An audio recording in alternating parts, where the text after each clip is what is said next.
तो दोस्तों कैसे हो आप सब। मिस्टर पढ़क्कू में आज हम बात करने वाले हैं नीलोत्पल मृणाल की लिखी हुई किताब डार्क हॉर्स के बारे में।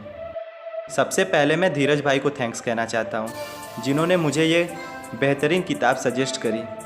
इस बुक के राइटर नीलोत्पल मृणाल झारखंड के एक रिमोट एरिया से बिलोंग करते हैं।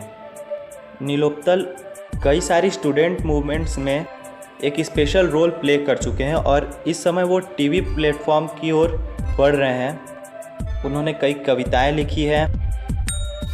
अगर आप अपने मन में एक यूपीएससी की तैयारी करने वाले स्टूडेंट को इमेजिन करें तो जनरली सबके मन में यही आता है कि लड़का काफ़ी पढ़ाकू होगा, चश्मा लगाता होगा, दिन भर घर में बैठा रहता होगा, कहीं बाहर नहीं निकलता होगा, किसी से बोलना बात करना बहुत कम होगा।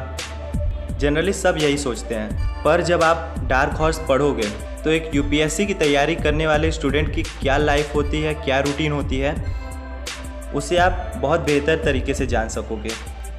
इस बुक की तारीफ बहुत सारे आईएएस आईपीएस ऑफिसर्स ने की है और यहाँ तक कहा है कि जो एक यूपीएससी एस्पिरेंट फेस करता है अपनी तैयारी के दौरान, उस बात को हूबहू इस बुक में लिखा गया है। इस कहानी का मेन कैरेक्टर है संतोष, जो बिहार से दिल्ली आया हुआ है अपने मन में एक आईएएस ऑफिसर बनने के सपने को लिए हुए। उसके कई सारे यहाँ दोस्त बनते हैं। सबसे पहली मुलाकात होती है उसकी राय साहब से। राय साहब का असली नाम कृपा शंकर राय, पर उस कम्युनिटी में वो सबसे ज़्यादा एक्सपीरियंस्ड और पुराने आदमी थे, इसीलिए सब उनको प्यार से राय साहब बुलाया करते थे। उन्होंने ही संतोष को आइडिया दिया था कि वो दिल्ली आके तैयारी करे। और फिर उसकी मुलाकात होती है मनोहर से, गुरु नाम के एक आदमी से। ऐसे ही बहुत सारे लोग मिलते हैं जिनकी अपनी अपनी एक खूबियाँ थी, पर वो सब आपस में इस तरह रहते थे कि जो सीनियर है वो जूनियर्स को गाइड करते थे, जूनियर्स सीनियर की रिस्पेक्ट किया करते थे। तो ये माहौल संतोष को बहुत अच्छा लगा और वो उन सब के साथ काफ़ी अच्छे से रहता है और पूरी मेहनत के साथ तैयारी करता है। अब आप इस बुक में ये नहीं पाएंगे कि अगर ये संतोष की कहानी है तो टोटली संतोष पर ही फोकस रहे। इस बुक में हर एक मेन कैरेक्टर को काफ़ी अच्छे तरीके से इंट्रोड्यूस कराया गया है और कई पेजेस तक आपको संतोष के बारे में पढ़ने को ही नहीं मिलेगा। ये काफ़ी इंस्पिरेशनल स्टोरी है जो स्टूडेंट्स को ज़रूर पढ़नी चाहिए।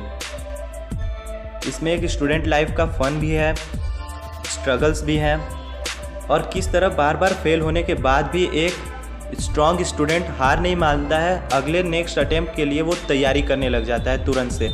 ये भी इस बुक में बताया गया है। गुरु का कैरेक्टर मुझे काफ़ी ज़्यादा पसंद आया था।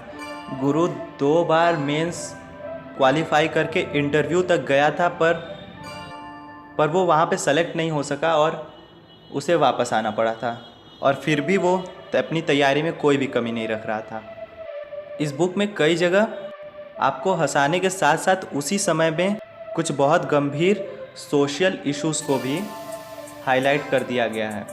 जैसे गुरु ने 2 बार मेंस क्वालिफाई करके इंटरव्यू में वो गया हुआ था, पर इंटरव्यू से वो वापस सिर्फ इसलिए भेज दिया गया क्योंकि उसने अपनी लैंग्वेज हिंदी सेलेक्ट करी हुई थी और उसे इंटरव्यू हॉल में टाई बांधने के लिए कह दिया गया और नर्वसनेस में गुरु के टाई की नॉट परफेक्ट नहीं बन पाई, जिस पे वहाँ पे बैठे लोग उसका मजाक उड़ाने लगे कि ये बिहारी दूल्हा है जो टाई केवल अपनी शादी में पहनता है, वो भी दूसरों से बंधवा करके।